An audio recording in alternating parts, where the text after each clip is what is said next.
Hello everyone, I am Tord Prime 217 and welcome to the very first episode of Tord's Top 10s, the show where I count down what is hot and what is not.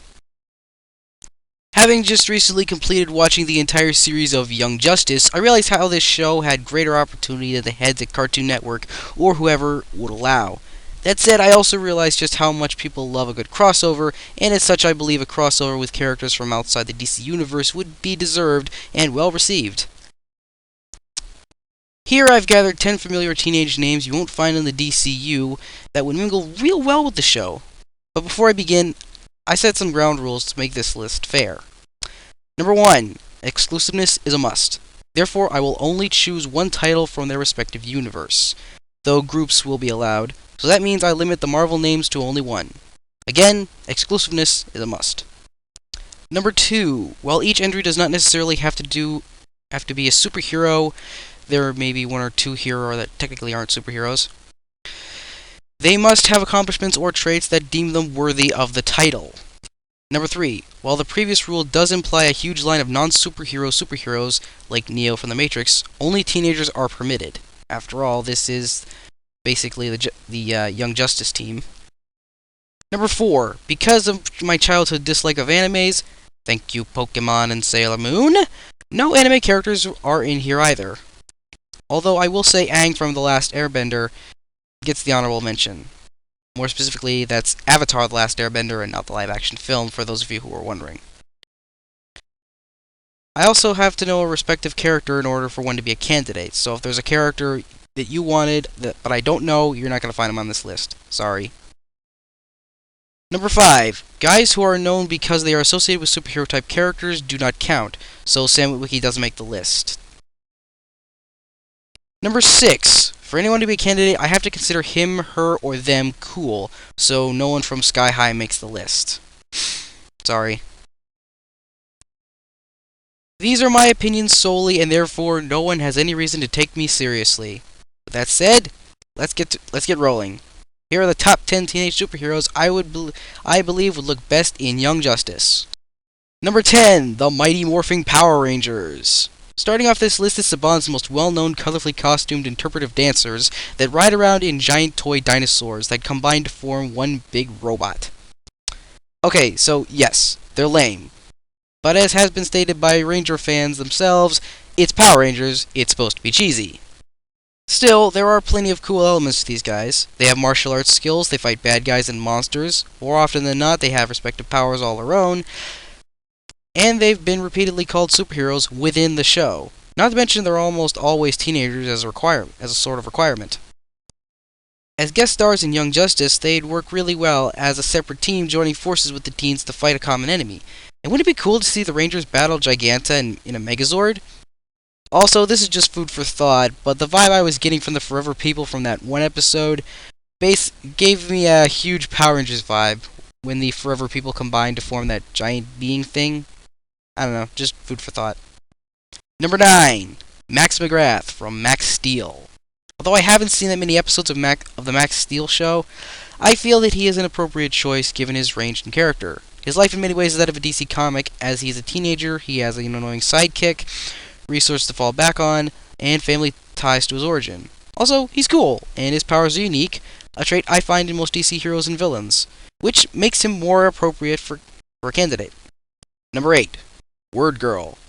Really, she's not a teenager, which is why she's not in the top 5, but nevertheless, WordGirl is more than a suitable candidate to appear in the show. She's like a pint-sized Supergirl. She can fly, has superhuman strength, super hearing, acute vision, has extreme durability. She's recovered from enormous hits and barely feels any pain. Heck, she even comes up from another planet and is weakened when she's near radioactive rocks from her homeworld. On top of that, she also has an unusual need to define words in a dictionary format whenever someone doesn't understand a word or mispronounces it. This may seem like an annoying quip, but trust me, people in the DC universe do stuff like this all the time.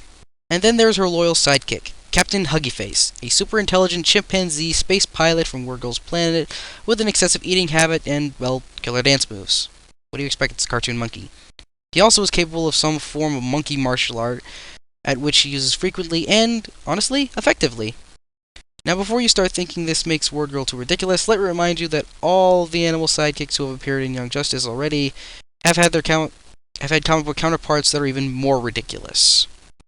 Number 7. Violet, Dash, and Jack-Jack from The Incredibles. Everyone loves The Incredibles, right?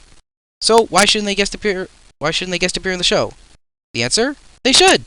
But in all seriousness, interesting conflicts could arise from Violet and Dash's powers being similar to Kid Flash and Ms. Martian's. And even from their personalities being alike. There's also the issue with their unpredictable little brother, Jack-Jack. With the universe of The Incredibles so underdeveloped, I can't say exactly what would bring these kids together or what enemy they might face, but I do know there's no reason why they shouldn't be on this list, so there you are. Number 6. Generator Rex. Rex Salazar, as some of you may know, is the otherwise amnesiac teenager of the show of the same name, whose nanocells give him the ability to turn into a super cyborg with a wide range of built-in weapons. Rex has an interesting history, as he was once part of a 4-person gang of EVO mutants. His parents were killed before he lost his memory, and apparently he sold out his friends, again before losing his memory. Like Artemis, Rex's history is somewhat rocky, but he relies on people he can trust, and doesn't like his future chosen for him. He can be brash and impulsive, but more often he's caring and sympathetic and will do what he can for his teammates and allies. Like Robin, he has a mentor, this one named Agent 6, and like the previously listed WordGirl, has a monkey sidekick who kicks butt. And to see him mingle with Young Justice would be really interesting. Perhaps the show's lead villains get their hands on some nanites and begin making EVO slaves, and Rex comes in to stop them. I don't know, I just think it'd be a really cool crossover. Number 5. Ben 10. Popular enough to have 4 TV shows by this point, this Teen Titan, if you will, was actually based off a DC Comics series called Dial H for Hero, a series about a kid who had a wristwatch with an old rotary dial that would turn the kid into a different superhero in each issue. That said, it makes Ben an even more likely choice to guest appear on Young Justice, since technically Ben 10 isn't really a DC licensed product at all. And what's the crisis for this crossover? Alien situation. What else? Because, superheroes. But apart from that, Ben is also a likely candidate because he's more or less like all the other Titans in the show. He's young and lacks the full experience, training, and discipline other heroes have had. He has personal interests and sometimes puts them before his respective duties, but then these faults, like most of the other heroes, does help him in ways to overcome the problem in the end. Number 4. Nick Bluetooth from Galador. One thing I find sad about the series Galador is that after it's been off the air for so long, almost no one knows what it is. Almost no Google searches show up, and what does show up in the Google searches is very little. Galador was a popular series amongst its fans for how long it ran. That was only cut after LEGO started squabbling with the show's producers. It was the first live-action show to use full CG backgrounds and settings, a small triumph considering the show Reboot was entirely CG before it, but still, being the first at anything is pretty cool. The show starred Matthew Ewald, as the show's protagonist, Nick Bluetooth, a teenager with the power to morph his limbs into whatever he needs. He would travel into the outer dimension with a small crew of has-beens and his best and only human friend, Allegra Zane. Nick is an awesome character, and it's a shame the show wasn't on long enough to properly explore both his character and powers fully. His glitches sometimes don't work and they totally screw up a mission. Nick can somewhat be impulsive and won't always think before going into a situation, no matter how important it is, but he still learns from these experiences. His parents have been absent from his life, as is with a lot of superheroes, you'll notice. And in the show, his search for them is a recurring subplot, and sadly the series was wrapped up before he ever met his mother or father. Or at least, I think. I haven't seen the final episode yet, if I must be honest. On Young Justice, Nick would be this character untrained in his powers and unable to fully use them, but still add necessary weight because of his personal conflicts, and would probably fit right into the team, at least for one episode. Which is what all these listed characters get anyway. And besides, he has his own unresolved problems, thanks to LEGO, and I would just love to see a cartoon Matthew Ewald glitch. That would be just awesome. Number 3. SpiderMan. You knew this was coming, didn't you? I mean, how can I not put our friendly neighborhood Spider-Man on the list? Spider-Man is a teenager with his own problems, like self-image, responsibility, juggling dual lives, and tackling big issues more often handled by fellow heroes older than him. While he acts cool and stylish on the outside, on the inside he's troubled, be it by life pressures, his own morality, or just his own personal rogues gallery. Oh yeah, and I don't know how much significance this holds, but Robin was and is never a Justice Leaguer, the Super Friends don't count, Spider-Man was also never an Avenger. Just food for thought. Spider-Man is a young guy who struggles to get it right and usually succeeds despite his tougher problems. In a crossover with Young Justice, Spidey might try to refuse their help despite the fact that this villain issue has clearly crossed over with theirs and he can't do it alone. The main reason he wouldn't accept their help and instead want help from the Justice League, which ironically in a crossover comic he was refused admission to, was because the Youngbloods themselves are, although cool, he doesn't want a pack of teenagers all reminding himself of his bad qualities, coupled with the fact that their attitudes are totally different from his. This conflict, although not healthy for anyone who debates the whole DC Marvel thing, would still be very fascinating and character building as Spidey learns to accept the guys different from him, and the teens likewise learn to respect Spidey. And you never know, in the long run, maybe DC Marvel feuders will learn to respect each other from this. Number 2, Danny Phantom. Danny Phantom is another one of those shows that's accumulated its own decent fan base and then faded into obscurity after they stopped producing new episodes. Although Nickelodeon is still airing repeats, and that's always a joy.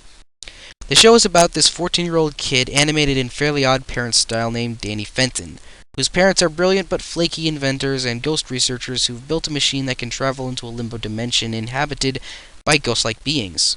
Their machine doesn't work, but unknown to the parents, Danny accidentally gets in the thing and gets it working with him inside it.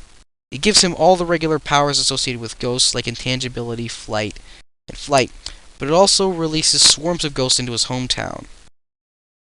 So he takes it upon himself to find, catch, imprison, and send back all the ghosts in question. This show is surprisingly good and very much surreal despite the hokey animation, the questionable science, and stock characters. Danny is my number 2 choice for a Young Justice crossover because he's even more like the teens in Spider-Man, and in many ways even a parody of Spidey. He has his own personal issues that get in the way of his hero life and vice versa. Villains keep coming up and ruining his day, and he's a kid. He has his personal opinions and feelings that are all kid-like. But is also burdened by the responsibility and dangers of his hero life. And on top of that, he is not above growing up a little and amending his mistakes. But where he differs significantly and would make a crossover with him cool is that his entire villain gallery consists of ghosts. His powers are that of ghosts, and every episode has a ghostly theme, naturally. Imagine an episode where there's suddenly a huge ghost epidemic, probably led by Gentleman Ghost, and almost all the Leaguers and teens are unable to stop these things. Then Danny comes in and they team up. That'd be cool. And his Young Justice style rendering would look totally awesome.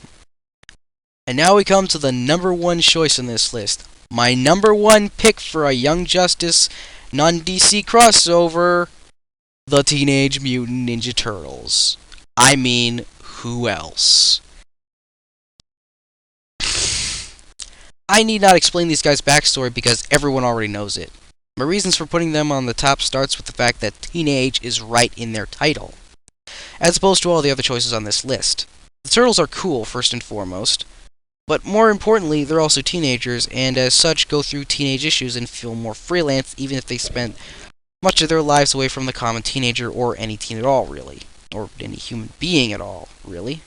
And they each have their separate defining personalities. But better still, you wouldn't even need a Young Justice rendering because their 2003 renderings are practically of the same style and design. Very surreal, but dark and gritty, while still retaining a lightheartedness we enjoy. And that's another reason the 2K3 TMNT would also make work in a Young Justice crossover, because of the 2003 show's surreal, dark, gritty, yet hokey and somewhat outlandish air, all the while the show pertains some level of believability, again, like Young Justice. Taking everything in a realistic sense and following the source material all at the same time, very much in my opinion like how Young Justice is. These guys have done it all, and I say that with no shortage of reason. They fought gangs, battled ninja armies, fought alien dinosaurs, outwitted sorcerers, stopped invasions, battled superheroes and supervillains, fought alongside superheroes, had psychological battles, competed in a multiverse martial arts championship, and even fought the undead on multiple occasions, and only in 5 seasons of one series. Not to mention all the other freaks they've fought throughout that time alone. And let's not And let's not forget all the other stuff from the other continuities as well. How many other heroes can say that they've done all that and only in 5 seasons? The last season being only 13 episodes, I should add. And the plot and purpose for this crossover would be the most formulaic of all crossovers. The Shredder teams up with the main bad guy and attempts bad stuff, and the good guys team up and stop him. And it would still be the best non-DC crossover Young Justice would have had.